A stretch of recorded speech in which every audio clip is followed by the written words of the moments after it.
हा सेकंद 10 बातम्या. प्रायोजक Sandeep university. Faculty and facility simply world class.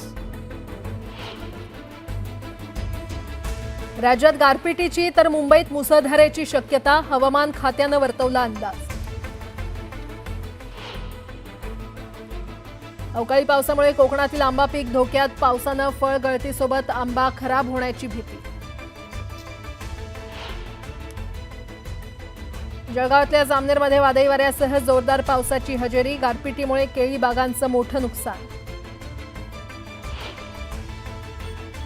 रायगडमध्ये अवकाळी पावसाची हजेरी. पावसामुळे अखेरच्या टप्प्यातील आंबा पिकांचं नुकसान होण्याची शक्यता.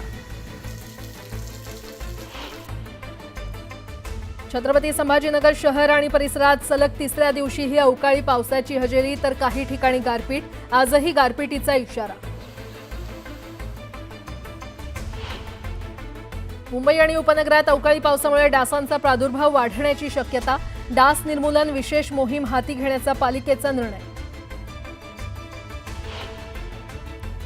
मुंबईकरांना अवकाळीनं झोडपलं. 100 ठिकाणी झाडं फांद्या पडल्या तर अनेक ठिकाणी घरांचे पत्रे उडाले. एल्फिन्स्टन पूल बाधितांच्या पुनर्विकासाबाबत रहिवाशांना काहीसा दिलासा. पुढील आठवड्यात नगरविकास खात्याकडून शासन निर्णय प्रसिद्ध होणार. मुंबईतील 2800 किलोमीटर लांबीच्या रस्त्यांची दिवसातून 2 वेळा स्वच्छता होणार. कामासाठी स्वच्छता कर्मचाऱ्यांची नेमणूक करण्याचा पालिकेचा निर्णय.